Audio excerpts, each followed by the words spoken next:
नमो बम्भिये लिपिये ब्राह्मी लिपि प्रशिक्षण में आप सभी का स्वागत है। जयकारा लगाएंगे गुरुदेव का। जय बोलो 108 आचार्य गुरुवर सुनील सागर जी महाराज की जय। जय बोलो आरिका 105 सुदृढ़मती माता जी व आरिका 105 सुस्वरमती माता जी की जय। आज के इस वीडियो में हम शताब्दी या सेंचुरी कैसे गिनते हैं ये सीखेंगे। आपको सिर्फ इतना याद रखना है, 100 साल की एक शताब्दी होती है। अब हम उसे चाहे सीधे हाथ की तरफ गिने या हम उल्टे हाथ की तरफ गिने, और ये जो लंबी एक लकीर दिखाई दे रही है, ये लंबी जो लकीर है ये आपका रेफरेंस पॉइंट है। इसके सीधे हाथ की तरफ जाएंगे तब भी हम 1 से लेकर 100 तक के वर्ष को फर्स्ट सेंचुरी कहेंगे या प्रथम शताब्दी। ये 1 की जगह आप याद रखेंगे, ये प्रथम शताब्दी होगा। 100 से 200 साल को हम बोलेंगे द्वितीय शताब्दी या सेकेंड सेंचुरी। 200 से 300 वर्ष को हम बोलेंगे थर्ड सेंचुरी। वैसे ही उल्टे हाथ की तरफ जो ईसा पूर्व कहलाता है, उसे हम 1 से 100 तक अगर वर्ष गिनते हैं तो ये होगी प्रथम शताब्दी। 100 से 200 वर्ष होगी द्वितीय शताब्दी, 200 से 300 वर्ष होगी तृतीय शताब्दी। इस तरीके से ये आगे आगे बढ़ता जाएगा। ये देखिए, 1 से 100 वर्ष प्रथम शताब्दी, 101 से 200 वर्ष द्वितीय शताब्दी, 201 से 300 वर्ष तृतीय शताब्दी। या ये आप याद रखिए कि 100 वर्ष कंप्लीट हो गए, फर्स्ट सेंचुरी कंप्लीट हो गई, और अब हमने 101 में मतलब दूसरी शताब्दी में पदार्पण कर लिया है। तो 101 से लेके 200 तक के दूसरी शताब्दी चलेगी। वैसे 200 के बाद दूसरी शताब्दी समाप्त हो जाएगी और 201 से हम तृतीय शताब्दी की ओर पदार्पण करेंगे। उदाहरण के लिए 340 ईसा पूर्व में सम्राट चंद्रगुप्त मौर्य का जन्म हुआ।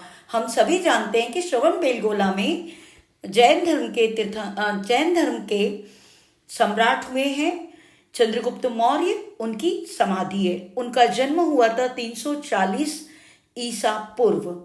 तो 301 से लेके 400 वर्ष के बीच में जो शताब्दी गिनी जाती है वो होती है चौथी शताब्दी, क्योंकि 300 पर तीसरी शताब्दी समाप्त हो जाएगी।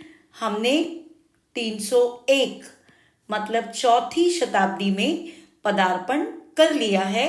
तो चाहे हम ईसा पूर्व गिने या हम ईसवी सन गिने, दोनों में शताब्दी या सेंचुरी का गणित सेम ही होता है। तो अब उदाहरण देखते हैं। उड़ीसा में स्थित हाथी गुफा शिलालेख के लिए प्रसिद्ध जैन राजा खारवेल, इनका समय है 180 ईसा पूर्व से 130 ईसा पूर्व। 180 ईसा पूर्व की बात हो रही है, ये इधर ईसा पूर्व है। 180 ईसा पूर्व से 130 ईसा पूर्व, ये 200 वर्ष के पहले 180 वर्ष, उसके बहुत पहले 130। यहाँ हम गिनेंगे 100 से आगे 30, 40, 50, 60, 70, 80। तो 180 ईसा पूर्व से 130 ईसा पूर्व। जैसा मैंने बताया, 100 के आगे जितने भी वर्ष होंगे, 30, 40, 50, 80 जो भी वर्ष होंगे, वो प्रथम शताब्दी समाप्त होने के बाद द्वितीय शताब्दी में हमने पदार्पण कर लिया है, इसलिए ये कहलाएगा 100 प्लस 30, 130। मतलब 100 यानी पहली शताब्दी कंप्लीट हो चुकी है, और 30 वर्ष और जोड़ दिए तो ये दूसरी शताब्दी में हमने पदार्पण कर लिया है।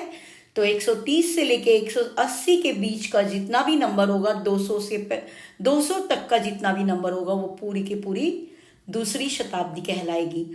गंग राजवंश के सेनापति प्रखर विद्वान वीर योद्धा चामुंडराय जी, जो जैन राजा थे, जैन मंत्री थे, राजमल करके एक जो प्रसिद्ध राजा हुए हैं गंग राजवंश के, ये उनके मंत्री थे। अब यहाँ पे दिया है 940 से 989 ईस्वी। ईस्वी का मतलब हुआ ईस्वी सन, इसका मतलब हुआ ये समय था यहाँ आगे। 300 के बाद 400, 500, 600, 989 ईस्वी मतलब ईस्वी सन, मतलब ईसा मसीह के जन्म से 900 साल बाद। तो मैंने अभी बताया 900 के आगे 40, तो 9th सेंचुरी कंप्लीट हो गई, 9वीं शताब्दी कंप्लीट हो गई, मतलब अब हमने 10वीं शताब्दी में पदार्पण कर लिया है। तो ये टाइम पीरियड होगा 10वीं शताब्दी। जैन रानी शांतला, इन्होंने राजा विष्णुवर्धन से शादी की थी। होयसर साम्राज्य की ये जो रानी थी ये बहुत अच्छी नृत्यांगना थी। इनका टाइम पीरियड है 1100, मतलब 11वीं शताब्दी समाप्त हो गई, 12वीं शताब्दी। ये समझ में आ गया। ऐसे ही चैना भैरा देवी एक रानी हुई जिन्होंने 54 वर्ष तक के भारत में राज्य किया। एक ही महिला थी जिसका शासनकाल सबसे लंबे समय तक चला।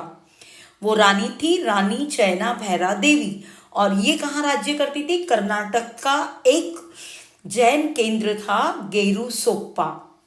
इतना इतिहास आप इस वीडियो के माध्यम से जान पाए। इनका शासनकाल था 1552, मतलब 1500 समाप्त, 15वीं शताब्दी समाप्त, और 52 हमने 16वीं शताब्दी में पदार्पण कर लिया, तो ये हो गई 16वीं शताब्दी।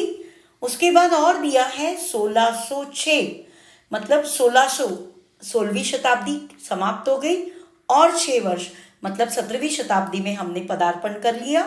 तो इनका शासनकाल था 16वीं से 17वीं शताब्दी के मध्य। उम्मीद करती हूँ आपको ये शताब्दी वर्ष गिनना अच्छे से आ गया होगा।